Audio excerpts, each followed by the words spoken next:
When renting in the Philippines, nothing is a done deal until you've signed the lease agreement, paid your money, and have moved in. As a case in point, let me tell you what just happened to me and Lyn. We were trying to rent this house in Bohol. And let me tell you the story behind it. In this video, I'm going to show you footage of the actual new rental home. It was a brand new build within the last year. What it cost to rent it, this 2-bedroom home, upstairs, downstairs, and how the deal went sideways when we had already agreed upon the price and even the move-in date. In fact, even some adjustments to the furniture and things like that. So be sure to stay till the end, as I'll give you a quick summary of do's and don'ts for renting in the Philippines, so you have a quick reference guide. Well, hi, I'm Eric with Island Expats, and I think you'll find what happened interesting as things really went sideways unexpectedly after we already had a deal, which is quite frustrating, and that's why I'm making this video. But let me take you through the home first, so you have an idea of what we're talking about. Let's do a quick home tour. So we're starting outside looking at the property.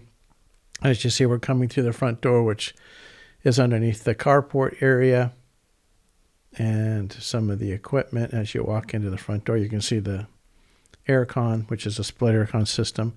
So there is an aircon here for the main living room area, which just goes into the kitchen. It's one continuous rectangle.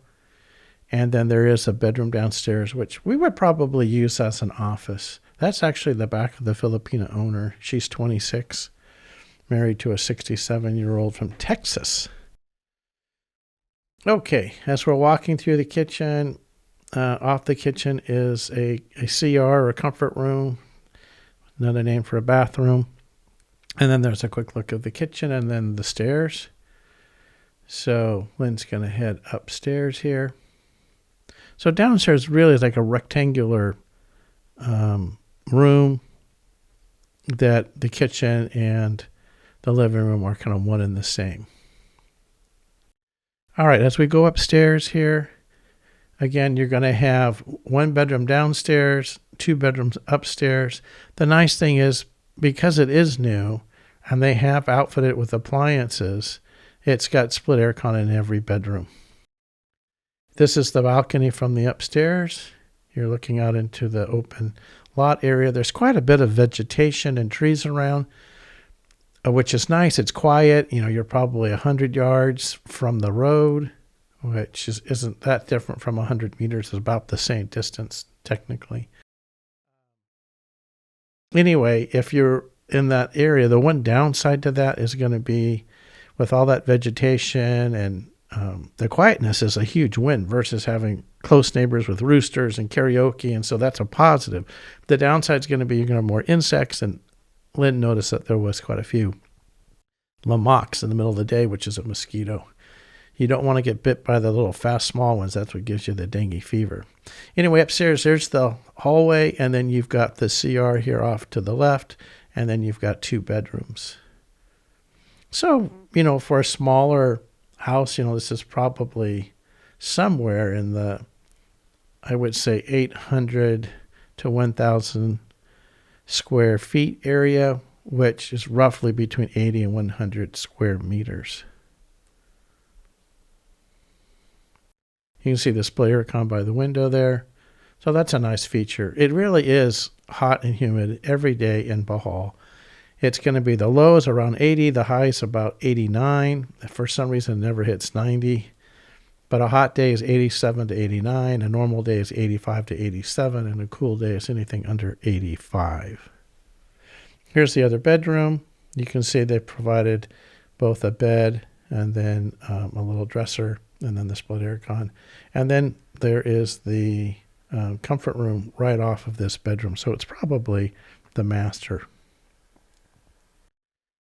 Bedrooms don't look like they're huge, but manageable. And then they do have this, cabinet type thing for your clothes. There's a picture of Lyn looking in the mirror and then looking out the window. So there's the house that they built by the owners across the lot. Positive and negative. If you need something, the owner's right there. But if you're whatever you're doing, having a party or anything else, they're going to know exactly what you're up to. So you could kind of, split that one either way. It just depends on the personalities, whether you get along with them or not.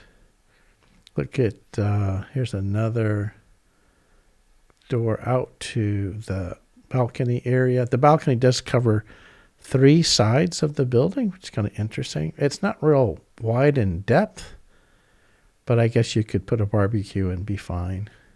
But hey, you yell at the owners, what's going on over there?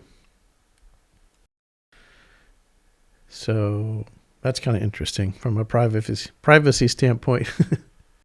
You're looking directly at the owners across the lot. It is a good-sized lot, though, with a lot of open land. That's a real positive. You don't have neighbors singing karaoke at 1 o'clock in the morning, which can happen. The big thing is roosters, because they like to do cockfights, right? That's a sport in the Philippines on Sundays in particular. The guys go and bet on the cocks. They attach razor blades to the feet, and they fight to the death. And you can judge that one way or the other, but that's what they do. And the winner gets to keep the dead cock and take it home and cook it along with the prize money. But it is a sport, and it's a big, big deal. Only a few places that it's outlawed. Siargao Island is one of them. They have a big stadium for cockfighting, and it sits empty. You'll notice that on the way to the airport if you make it over to Siargao. So there's this entryway. It's kind of interesting, this open room here upstairs, and then it's got the 2 bedrooms. So that's kind of what we're looking at as far as what the house looks like from the inside. Here's a few pictures just to kind of give you a little bit more detail of anything maybe I didn't cover. So we'll go through that real quick so you can kind of see a little bit more about the property here. And then let's just move on with the rest of the video. So here's the backstory on this property. The owner is in his late 60s, and he's from Texas. He married a young Filipina. She's about 26 or so. And the couple lived in the actual rental house for about a year as they built a new home on the same property right across from the rental house. In fact, in direct view of the rental house. It was a way for them to generate some rental income to recoup some of their investment. The Filipina, the 26-year-old, is the one handling the prospective tenants who mostly find out about this property on Facebook, since there is no multiple listing service in the Philippines. Not everybody knows that, but you find properties by going on to Facebook-type groups. It's just one of those surprises that makes you think, really? In 2025, there's no multiple listing service for realtors to track and show property in the Philippines? Really? Nope, there's not. They use Facebook. Filipinos are all about Facebook. In fact, from what I hear, they're one of the highest users, if not the highest user of any country in the world. And so it's just something that they're very familiar with. They use Messenger to call each other, contact each other, and they're quite familiar with WhatsApp also. But how they list properties is actually through Facebook groups and putting the listing either for rent or for sale right there in an area like Bohol. You just have to find out what is the right Facebook group to join to see what the listings are in your area, whether for rent or for sale. It's not organized. It's a bit random, but that's how you find property here. Now, even if you hire a realtor, they're just going to do the same thing unless they've been specifically contacted by the homeowner to sell their particular property. But even in that case, they're going to be the one that creates the listing on Facebook. So in this case, we found this particular rental property in a Bohol rental Facebook group, and we contacted the realtor on the listing. We set up a time for Lyn to view the property because I'm actually back in the States for a few weeks, finishing up some business here. Well, when Lyn arrived at the home, it turned out that the contact on the Facebook listing actually wasn't a realtor at all, but was something that I'm going to call a finder, meaning that it's a person who helps people locate a property, and once they find the property, they then contact the owner or the realtor representing the owner. So in this case, both the finder and the realtor that represented the property that the finder contacted on it, they were both waiting in the house along with the young Filipino owner waiting for Lyn when she arrived. So there were 3 of them upon Lyn's arrival. Well, we've had this happen to us multiple times when we're looking at property. Especially when you're looking to buy, it seems to be a lot of finders out there who try to locate the property for you. And unless it's brand new, then that's usually how it's represented. If it's a new property, often the developer hires a realtor or has some type of sales staff to sell the property. But if it's representing a subdivision in particular, then you're going to have some type of sales office, and they're going to be specifically representing that particular development. So anyway, Lyn toured the property and then placed a video call to me, and we walked through the property together. And we asked various questions of the owner as we walked throughout the house, and some questions about the furniture, like the table and the family room for or kitchen area for dinner and that type of thing only had 2 chairs. And we thought you need a minimum of 4, 6 would be ideal. So just a few adjustments like that, but they agreed to do that. The rental price for this house is 30,000 pesos per month. So if we use an exchange rate of 56, that's what I typically do. Right now it's higher. It's almost 59, depending how you transfer money. So it's a good time to actually move money into pesos. But at a 56 exchange rate, 30,000 pesos per month would equal $535. Not bad. This property is somewhere probably between 800 and 1,000 square feet. Probably closer to the 1,000 square feet, I would say. And that would translate to about 100 square meters. The property is only a year old, which is not always easy to find on a rental. So it's not all beat up and everything. So we kind of, like the idea of new aircon in every room. In fact, in all bedrooms, there's aircon, and then downstairs in the living family room area, there's aircon. There's new appliances. I mean, who doesn't like new? So especially when somebody else had to pay for it, and then we can just pay the rent. Great, right? So Lyn went through the home, and we kind of talked it through afterwards, and we decided that I know they're offering or asking for 30,000 pesos per month. Why don't we try offering 25,000 pesos and see if we can get a deal? Because that's basically what we're paying in our current condo that we're renting for this 1-bedroom condo and a nice complex in Banglao. So we offered the 25,000 pesos, and the Filipina said, well, let me check with my husband and then I'll get back to you. So pretty quickly, she turned around, came back and said, okay, we'll accept 28,000 pesos per month. And that just so happened that using my 56 pesos to the dollar exchange rate comes out to exactly $500 per month. I thought that's a great number. I'll have to tell my friends back home, hey, I'm renting a new home, 2 stories, independent house for $500 a month. Sounds like a pretty good deal, right? So we agreed, and then this is all in WhatsApp and messaging going back and forth with this 26-year-old Filipino wife of the 67-year-old Texan, right? So we agreed the move-in date was going to be November 18th. They agreed to add a couple of chairs to the table so we have people over for dinner, not just the 2 of us. And all this communication was working quite well. There's no problem. We're going back and forth on WhatsApp between Lyn and the Filipina. Now, they were asking for a 1-year lease, but I have a rule about this, and that is in the Philippines, you really don't want to do that. You want to start off to 6 months and then make it renewable that you'll renew another 6 months. And the reason for that is you just don't know what your neighbors are going to be like, right? You may have some guy singing karaoke till 1 o'clock in the morning. I've seen it. You may have roosters in the area going off at 4, 5, 6 o'clock in the morning. I've seen that too. You may hear the traffic from the road. There's a lot of possibilities. There may be a business in the area that fires up first thing in the morning and wakes you up. So it's better to, check it out first, go for a 6-month lease instead of a year. And they agreed to do that. Everything was in messaging and writing, and they said, yeah, they'll do that. So you just want to make sure you know who your neighbors are. And also the other thing that happens, there's a lot of dogs that are in the province areas, right? And they just roam freely. And so they're barking at all hours of the night. So you kind of want to find that out and test the area first. In fact, I would recommend highly to go to the property different times of the day. Go in the morning, go in the afternoon, go in the evening, go at night.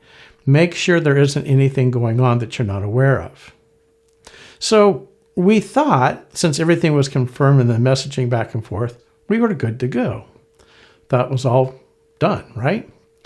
But then a few hours later, the Filipina messaged and said, oh, another prospective tenant arrived and they're willing to pay 30,000 pesos per month, which is what we were originally asking. Now, as far as I'm concerned, we already have a deal. I would think most would say that. We haven't paid our money yet because it's only been a few hours. We haven't signed anything yet.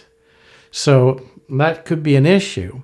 But we were like, this is not good news. Because now they're coming back to us. We agreed at 28,000 pesos. And for 2,000 pesos more, which is like roughly less than $40 per month, they're going to give it to somebody else. Lyn asked me, well, how do you want to respond? Because it's all going back and forth on WhatsApp messaging. And I said, well, let's counter at 30,000. Let's match what they offered to see if they're still going to give us the property. Because I had a feeling that they probably already accepted the 30K. And they're going to kick us to the curb. I kind of just felt that that was going to happen.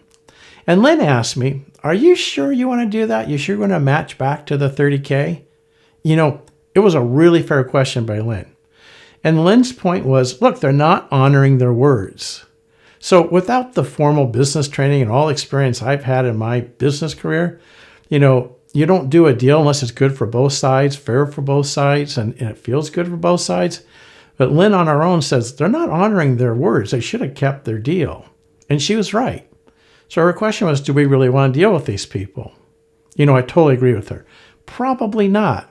If that's the landlord that's right across from you, I mean, literally 50 yards across the lot, and you're staring at them, maybe that's not who you want to deal with. But we've been this far into the process, and I kind of wanted to see if what they would do, because I had a feeling they had already accepted this other offer, even though they've already accepted ours. So I'm thinking it's likely not going to work out. That's just kind of my feelings. But I said, let's just play the game and see if we'll match it at 30K and see what they said. The thing about Lyn is she has a very strong moral compass and a whole lot of common sense. And she was very right to question whether we should move forward, as it might be best just to walk away entirely. Anyway, I said, let's match the 30K and let's see what they're going to do. And then we can kind of decide from there, because if it becomes a problem, we haven't signed anything either. They're going to treat us like this. We could always walk away if we had to, right? I mean, I wanted to test them to see what really was going on, because I really did sense it was a done deal, even though they had already given their word. Well, of course, the Filipino owner, who had been so responsive, did not respond for several hours. So at that point, we contacted the finder, who was the one that represented the listing on Facebook. We then contacted the realtor. We explained what happened. They all said, foul, this is not right. They should be honoring the deal that they accepted. And we all agreed that's how it should go. That basically these owners are acting in bad faith. So the realtor called the Filipino owner to kind of find out what was happening. After a few hours, the Filipino owner messaged Lyn again and said, hey, the tenant paid the $30,000 rent right on the spot. And it was a way for them to get the property. I mean, you've got to give them credit. They were told they already had a deal with somebody else. In order to take the deal away from us, they had the cash in their hand and they said, look, we'll pay the full price of $30,000. Pretty good tactic on their part.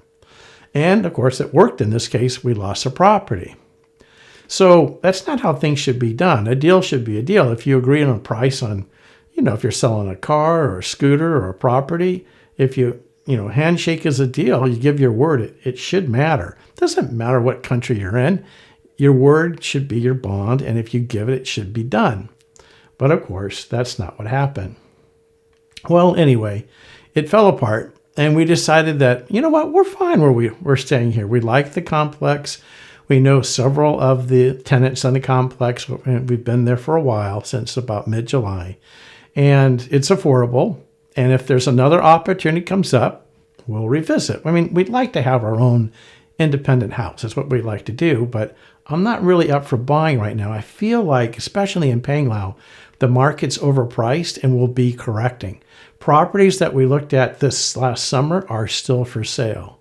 Almost nothing that we looked at has sold in the last 3 to 6 months. We've also been thinking we really want to go back on the road a little bit, and we'd like to check out Iloilo and Rojas City, 2 places that I have not been yet, and neither has Lyn. So that's on our list. Also, we'd like to go to CDO. I want to show Lyn around there because if you live in CDO, it's different being on Mindanao. Could go on a whole conversation about that. The makeup of the Philippines, like the true Philippines, is probably Mindanao, a totally different place than all the different islands.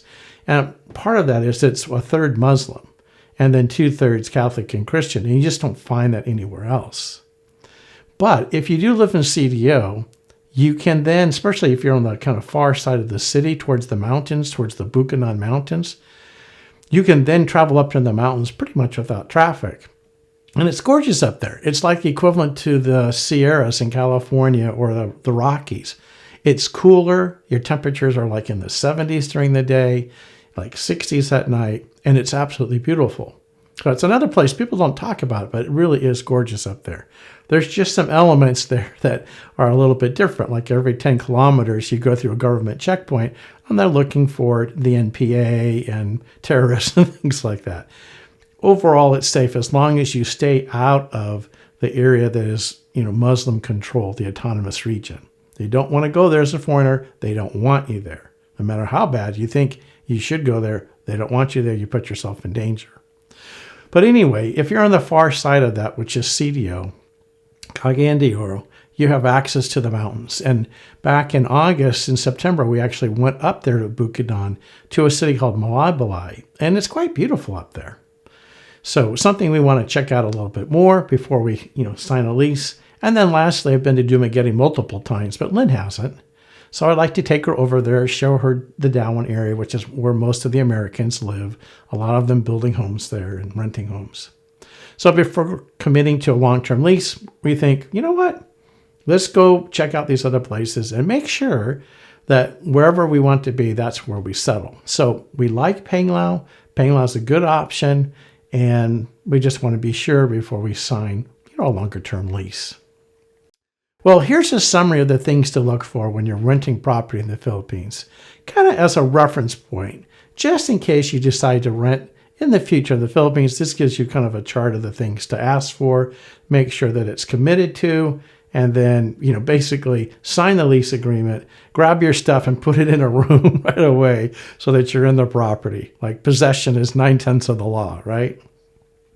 Anyway, hopefully you have a better experience than this, but that's what happened to us. Thought we had a deal, and then all of a sudden we don't. And for literally $40 a month, we lost the deal. That's why I thought, well, let's match it.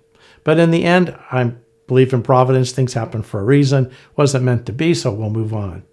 But these are things that can happen, not just in the Philippines, anywhere. But it's important to remember that at the end of the day, all you really have is your word. And your word is your reputation. So it needs to be worth something. So when you make a deal and you shake on it, a deal should be a deal. That's my opinion. Well, anyway, that's going to do it for this video. I hope you got some interesting insight from the story of what can happen over here in the Philippines. If you've got any questions or comments on the video, please let me know. I really tried to respond to each individual comment. I appreciate you guys taking your time to make a comment or ask a question. And this is a neat interactive media that way, where I can respond directly to you on anything that you might want to know. Right? So I do my best to respond to every comment within 24 hours. I check it every day. Anyway, thanks for watching. We'll see you in the next video as we continue to explore the Philippines, looking for the best place to live and the best property to either rent or own for the long term. You guys take care, and I'll catch you soon. Bye for now.